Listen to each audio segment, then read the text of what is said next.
bab 21. Suami tampan dadakan. Karena kelajuan mobil yang sangat tinggi, akhirnya mobil Rega hilang kendali. Mobilnya terpental jauh dan menabrak pembatas jalan. Dari hasil kecelakaan itu, Arga mengalami luka serius di kepalanya yang terkena kaca mobil yang pecah. Jisha yang kebetulan lewat langsung menghentikan mobilnya dan turun guna memeriksa keadaan kecelakaan barusan. Astaghfirullahalazim. Ucap Jisha membuka pintu mobil Arga dan berusaha menarik pria itu untuk keluar dari mobilnya. Karena mobil Arga seperti ingin meledak. Tuan, sadarlah. Anda akan kehilangan nyawa Anda jika Anda tidak segera keluar dari mobil ini. Mobil Anda sepertinya ingin meledak, Tuan. Ucap Jisha masih terus berusaha menarik tubuh Arga yang sedikit terjepit di bawah mobil. Mendengar seperti ada yang membangunkannya, Arga akhirnya tersadar dari pingsannya dan melihat seorang gadis yang berusaha mengeluarkan tubuhnya. Ayo Tuan, peluk saya akan membantu Anda untuk keluar dari sini. Kata Jisha panik meminta Arga yang lemas untuk memeluk tubuhnya, agar gadis itu bisa dengan mudah mengeluarkan tubuh Arga yang terjepit. Arga dengan patuh memeluk tubuh mungil gadis itu, dan Jisha membantu dengan sekuat tenaga mengeluarkan tubuh Arga. Jisha memang tidak melihat wajah pria itu dengan jelas, karena saat itu wajah Arga dipenuhi darah yang keluar dari kepalanya. Boom! Tiba-tiba terdengar mobil itu meledak, padahal posisi keduanya masih berada terlalu dekat dari mobil. Arga yang masih memiliki sedikit tenaga langsung memeluk Jisha yang baru saja menyelamatkannya untuk melindungi gadis itu dari terkena serpihan ledakan mobil. Tak terduga ternyata ada serpihan mobil dari ledakan itu dan menusuk tepat di punggung Arga yang membuat laki-laki itu kehilangan banyak D4 rah. Astaghfirullah, Anda tidak apa-apa, Tuan? Tanya Jisha memegang punggung pria itu. Gadis itu merasa seperti ada yang basah di tangannya. Saat melihat telapak tangannya, Jisha kaget karena itu adalah darah. Anda terluka, Tuan. Ucap Jisha buru-buru berdiri dan kembali menarik tubuh Arga yang jauh lebih besar darinya, membawa pria itu ke mobilnya. Jisha langsung saja melarikan tubuh Arga ke rumah sakit agar pria itu bisa cepat ditangani oleh dokter. Jisha juga mendonorkan darahnya kepada Arga yang banyak kehilangan darah akibat terkena ledakan tadi. Karena kebetulan darah mereka dari golongan yang sama, dan rumah sakit itu juga kehabisan darah yang sama dengan golongan darah Arga dan Jisha. Setelah mengetahui keadaan Arga yang sudah keluar dari masa kritisnya, Jisha memutuskan untuk pulang ke rumahnya dan tak pernah lagi datang menjenguk Arga di rumah sakit. Sebenarnya, gadis itu pernah datang ke RS.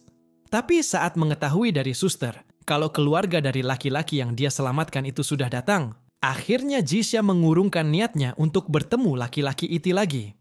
Setelah Arga siuman, dia langsung mencari wanita yang menyelamatkannya dan bertanya kepada neneknya siapakah gadis itu.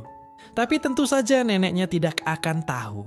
Karena saat tiba di sana, Jisha sudah tidak ada. Setelah berjalan beberapa bulan, Arga tak berputus asa dan terus mencari keberadaan gadis yang menyelamatkan. Sampailah akhirnya dia bisa menemukan Jisha. Tapi saat mengetahui Jisha dan juga latar belakang keluarganya yang gila akan harta, Arga mengurungkan niatnya untuk mendekati Jisha karena berpikir pasti wanita itu sama saja seperti keluarganya yang gila harta. Apalagi Arga yang sudah trauma karena pernah dipermainkan oleh dia, membuat dia sangat membenci wanita-wanita matre.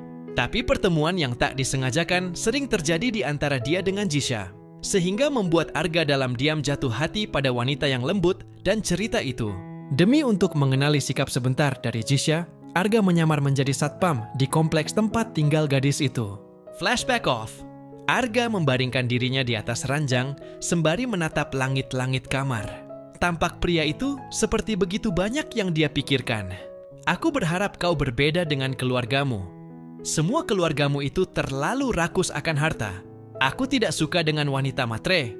Bukannya aku pelit atau tidak ingin membiayai keinginan wanita yang aku cintai. Tapi aku sudah trauma oleh kelakuan dia yang tidak pernah puas dengan yang namanya harta. Gumam Arga menarik nafas berat. Aku selalu berharap kau berbeda dengan wanita-wanita yang kebanyakan memandang seseorang dari materi. Batin Arga alias Rega. Perlahan kedua netra pria itu mulai terlelap. Keesokan harinya di rumah Jisha terlihat wanita itu yang baru terbangun dari tidurnya. Jisha berusaha untuk turun dari atas ranjang dengan sedikit menyeret tubuhnya karena rasa sakit yang terasa nyeri pada arena keewum panitaannya. Ini sakit sekali. Gumam Jisha perlahan mulai berjalan ke kamar mandi dengan sedikit kerepotan akibat luka pada satonen timnya. Setiba wanita itu di dalam kamar mandi, tampak bulir bening mulai berjatuhan dari kedua matanya. Jujur saja dia sangat sedih atas perlakuan suaminya kepadanya yang pergi begitu saja setelah pria itu membobol gawang pertahanannya. Iya, dia sadar diri bahwa dia adalah seorang istri yang harus memenuhi kebutuhan suaminya. Tapi bukan seperti ini yang dia harapkan. Di mana Arga membuat dia terlihat seperti wanita murumfuhan yang tidak punya harga diri sama sekali. Membayangkan itu semua membuat hati Jisha terasa begitu sakit. Dia menangis sedih menumpahkan rasa sakit hati dalam kamar mandi sambil berendam dengan air hangat. Berharap setelah itu, INTSM-nya bisa terasa sedikit membaik dari rasa nyeri akibat laki-laki yang membuatnya menangis. Usai membersihkan dirinya Jisha, bersiap-siap untuk berangkat ke toko. Wanita itu tak menuju dapur untuk sarapan. Terlihat dia keluar cepat dari rumah sebelum kedua orang tuanya melihatnya dan akan menghentikan dia. Ternyata Jisha menjalankan mobilnya ke rumah suaminya untuk mencari pria itu di rumahnya. Meski hatinya terasa sakit akibat sikap suaminya yang meninggalkannya semalam begitu saja. Tapi dia tetap mencari pria itu. Kenapa Mas Arga? Kenapa dia tidak berada di rumahnya ya? Gumam Jisha. Setelah itu Jisha kembali ke mobil karena ternyata rumah suaminya kosong dan Arga tidak ada di sana. Jisha melajukan mobilnya ke butik. Di lain sisi, terlihat Arga yang sedang bersiap-siap untuk berangkat ke kantor. Karena hari ini dia ada meeting penting yang tidak bisa dia lewatkan. Setelah bersiap dengan jas yang begitu rapih dan celana berbahan kain juga sepatu yang mengkilat, tak lupa dengan rambut yang ditata rapih membuat Arga sangat tampan.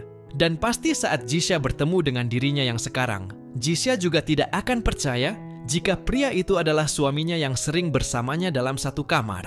Jisha memang sudah melihat wajah asli suaminya, tapi wanita itu tidak pernah melihat rambut suaminya yang ditata rapih dengan penampilan yang sangat perfect dan terlihat benar-benar seperti malaikat. Pasti jika wanita itu melihat penampilan suaminya yang sekarang, dia pasti akan merasa minder jika ingin bergandeng dengan laki-laki itu. Jisha memang gadis yang cantik, tapi jika Jisha dibandingkan dengan dia bahkan berlipat jauh lebih cantik daripada Jisha. Apalagi dia yang sangat perfect dari segi penampilan, tentu saja kedua wanita itu sangat terlihat jauh berbeda dari segi kecantikan. Tapi entah mengapa kesederhanaan yang dimiliki Jisha dengan wajah yang imut dan manis membuat Arga jatuh dalam pesona wanita sederhana itu. Sehingga dia rela membuang-buang waktunya yang super sibuk di perusahaan menjadi seorang satpam hanya untuk bisa mengenali Jisha lebih dalam. Tapi siapa yang menduga ternyata keberuntungan berpihak kepadanya. Saat di tengah-tengah kacaunya pernikahan wanita itu yang disebabkan olehnya sendiri, wanita itu malah datang ke arahnya dan meminta untuk dia menikahi Jisha yang membuat semua yang sudah dia rencanakan menjadi lebih mudah. Rega, kau tidak sarapan cu? Oma sudah menyiapkan sarapan untukmu, kata Oma Pramusita dengan senyuman penuh arti. Arga menatap curiga pada senyuman omanya itu. Apalagi yang sudah Oma berikan ke sarapan Rega, Oma? Tanya pria itu penuh curiga. Ayolah anak muda, jangan sering berprasangka buruk kepada omamu yang cantik ini. Mencoba untuk menutupi sesuatu dari cucunya. Oma, Rega ingin segera pergi karena sebentar lagi ada rapat penting di kantor. Tolak Arga yang tahu pasti omanya sudah menyiapkan sarapan yang aneh-aneh. Jangan menolak Oma, Rega. Tegas wanita itu menatap tajam ke arah cucunya. Arga memutar bola mata malas. Apa sih Oma? Kesalnya. Sebentar. Oma Pramusita masuk ke dalam dapur dan mengambil secangkir minuman yang sudah dia sediakan dan kemudian kembali kepada cucunya lagi. Ini diminum dulu. Arga yang malas meladeni omanya yang super duper cerewet akhirnya menuruti saja keinginan omanya itu. Baru saja ia meminum sedikit, pria itu langsung memuntahkan minuman tersebut yang membuat Oma Pramusita kesal. Oma apaan sih? Apa Oma mau membunuh Rega? Itu minuman apaan lagi? Kok rasanya aneh banget? Rega berdecak dibuat benar-benar kesal oleh omanya. Para pelayan yang melihat tingkah Oma dan cucu itu langsung menahan tawanya. Arga menatap tajam ke arah pelayan. Kalian Elmener tawakan saya. Apa kalian mau dipecat? Oma Pramusita langsung menarik kuping cucunya, yang membuat harga diri Arga anjlok seketika di depan para pelayan. Enak saja mau pecat-pecat pelayan, Oma. Jangan samakan mansion ini seperti kantor kamu, yang bisa kau berbuat sesuka hati memecat karyawan, meski hanya karena kesalahan sepele. Omel Oma Pramusita, yang tahu sikap buruk cucunya. Iya, Rega alias Arga, terkenal dengan sikap bengisnya di kantor, dan di dunia bisnis yang suka melakukan sewenang-wenang. Bahkan pria itu tak segan-segan memutuskan kerjasama di antara perusahaannya dan juga perusahaan yang bersangkutan jika dia tidak suka dengan pemilik perusahaan tersebut. Arga juga tidak pernah peduli dengan royalti perjanjian kontrak kerjasama kalau dia memang sudah muak dengan orang yang bersangkutan. Makanya dalam dunia bisnis, tidak ada yang berani menyinggung Rega Arga Pramana. Karena semua orang tahu dengan sikapnya yang suka berbuat sesuka hati, tanpa peduli dengan kebangkrutan oleh sebuah perusahaan atas tindakannya. Terserah Oma, Rega mau berangkat ke kantor. Pria itu ingin melangkah pergi, tapi lagi-lagi Oma Pramusita menahannya. Apalagi sih Oma sayang? Arga benar-benar dibuat gemes oleh omanya. Habisin ini dulu, tita Oma Pramusita. Tapi itu pahit banget Oma, seperti racun. Ini bukan racun cucuku, ini obat agar kau bisa kuat di atas ranjang. Siapa tahu saja tongkatmu letoy saat sedang berhadapan dengan gawang pemusnah. Ujar Oma Pramusita ceplas-ceplos membuat Arga melebarkan kedua matanya. Ramuan tersebut yang sudah terlanjur, ia terminum sedikit. Tapi tentu saja ia tidak bisa memuntahkannya. Iya, Oma Pramusita ternyata juga tahu apa yang dilakukan oleh cucunya itu. Bahkan Oma Pramusita sering menyuruh Arga untuk mengajak istrinya datang ke mansion. Pria itu selalu menolak dan berkata, dia belum siap untuk menunjukkan jati dirinya kepada Jisha. Dengan perasaan dongkol Arga, akhirnya berangkat ke kantor akibat ulah omanya. Setibanya di kantor, ternyata Arga memarahi semua karyawannya karena terlambat mempersiapkan meeting. Usai rapat Arga masih terus marah-marah dan melangkah masuk ke dalam ruangannya. Dia bahkan mengskorsing dua karyawan yang dia anggap penyebab terlambatnya rapat. Seperti itulah tingkah laku buruk yang melekat dalam diri Arga saat dia sedang marah. Tok, tok, tok. Terdengar suara ketukan dari luar pintu ruangan Arga. Tok, tok, tok. Untuk yang kedua kalinya pintu itu kembali diketuk. Tapi karena Arga yang sedang dalam emosi berat, dia tidak peduli pada ketukan pintu itu. Karena dia tahu karyawan tidak akan ada yang berani masuk ke dalam ruangannya tanpa seizin darinya. Akhirnya seseorang yang mengetuk pintu itu masuk ke dalam meski tanpa izin si pemilik. Arga yang geram karena seseorang berani masuk ke dalam ruangannya tanpa izin, langsung melayangkan sebuah berkas keras dan tepat mengenai dahi si wanita yang berdiri di ambang pintu. Arka! Wanita itu berteriak kesakitan dan langsung memegang dahinya. Jisha! Kaget Arga saat suara wanita yang terkena lemparannya itu mirip dengan suara istrinya. Ark! Jisha! Arga segera berdiri dan menghampiri wanita yang berada di depan pintu ruangannya. Pria itu melihat istrinya dengan kepala yang memerah karena terkena lemparannya. Kau tidak apa-apa. Sini aku akan mengobati lukamu. Maafkan aku benar-benar tidak sengaja melakukan itu. Ucap Arga merasa bersalah kepada Jisha. Jisha tiba-tiba menarik tangannya yang dipegang oleh pria itu. Maaf, saya cuma mau pengantar ini. Anda juga tidak usah khawatir. Saya bisa mengobatinya luka saya sendiri. Ujar Jisha memperlihatkan pria itu jas miliknya yang sudah dia bersihkan akibat terkena coklat miliknya kemarin sore. Iya, alasan Jisha mengetahui kantor pria itu karena alamat yang berada di dalam jas milik Arga. Ternyata kedatangan Jisha ke kantor Mega JP hanya karena ingin mengantar jas milik pria itu. Dan Jisha juga belum melihat wajah pria di depannya itu. Karena seperti biasa, Arga sering memakai masker penutup wajah saat berada di tempat kerja. Aku akan tetap mengobatimu, hanya sebentar. Jika kau tidak mau, jangan pernah berharap kau bisa keluar dari ruangan ini. Ujar Arga tetap memaksa Jisha. Maaf, tapi Anda tidak bisa berbuat sewenang-wenangnya, Tuan. Yang pertama, saya ini istri orang. Dan yang kedua, saya bisa melaporkan Anda atas tindak pemaksaan karena sudah memaksa saya.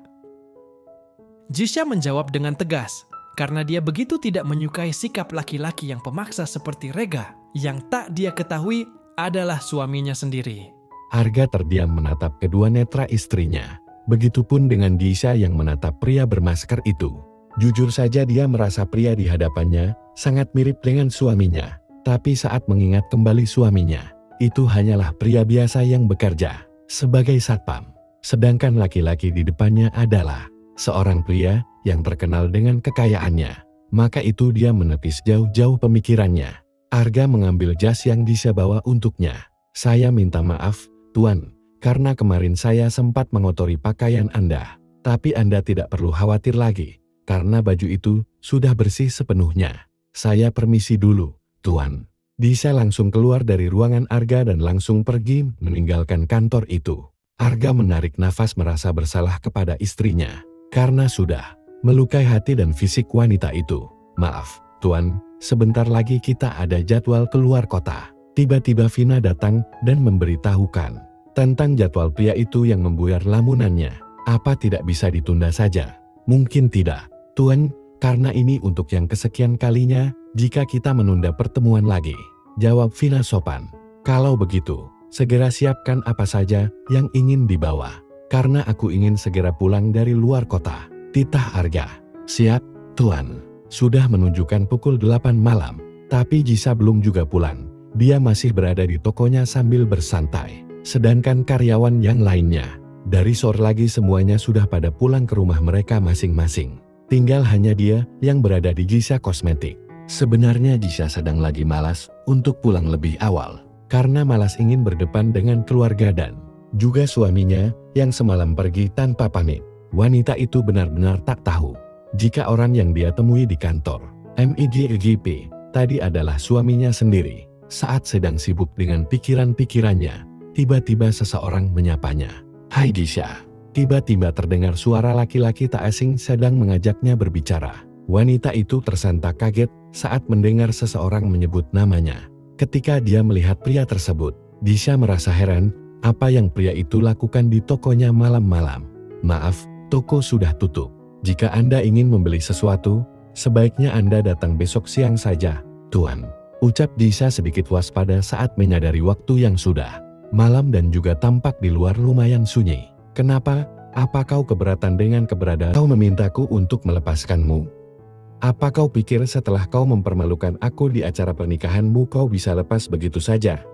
Kau salah Disha. Aku hanya menunggu sampai aku memiliki kesempatan seperti hari ini untuk bisa membuat kau menangis berteriak dan memohon ampun. Karena sudah menolak untuk menikah denganku dan malah memilih menikah dengan seorang satpam yang tidak ada apa-apanya jika dibandingkan dengan diriku. Sreerket. Pria itu menarik baju Disha sehingga robek berniat untuk memperkaos wanita itu karena berpikir sudah menolak untuk menikah dengannya dan merendahkan harga dirinya dengan memilih menikah dengan seorang satpam. Arah, lepaskan aku tolong. Disha berteriak histeris dan berharap ada seseorang yang ingin menyelamatkannya. Berteriaklah sepuas hatimu, karena tidak akan ada siapapun yang akan mendengarmu. Ucap Ryan semakin menjadi-jadi bahkan menarik jilbab Disha sehingga lepas dari kepalanya. Wow, aku tidak menyangka ternyata kau wanita yang sangat cantik tanpa jilbab yang menutup rambutmu. Ryan mulai meraba P4 hektar Disha dan memaksa mencium wanita itu yang terus saja memberontak. Tidak, Disha tak sengaja meraih pasu bunga hiasan dan langsung mengayunkan tepat mengenai kepala Ryan.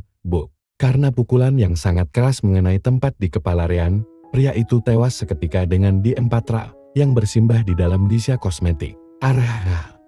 Teriak seorang wanita yang tadi mendengar keributan di dalam Disha Kosmetik dan langsung masuk ke dalam. Setibanya di dalam betapa kagetnya, dia melihat pemandangan mengerikan.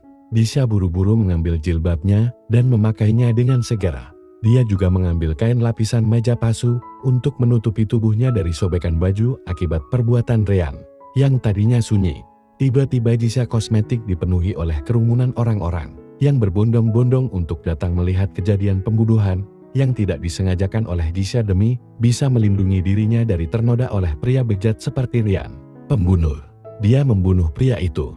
Ada banyak suara dari orang-orang yang kaget melihat Disha membunuh seorang laki-laki. Tak berapa lama polisi pun datang dan langsung membawa Disha ke kantor polisi untuk dimintai keterangan lebih lanjut tentang kasus pembunuhan yang dia lakukan ke atas Ryan yang tadinya hidup Disha tenang-tenang saja dan terasa damai. Tiba-tiba berubah hanya sekelip.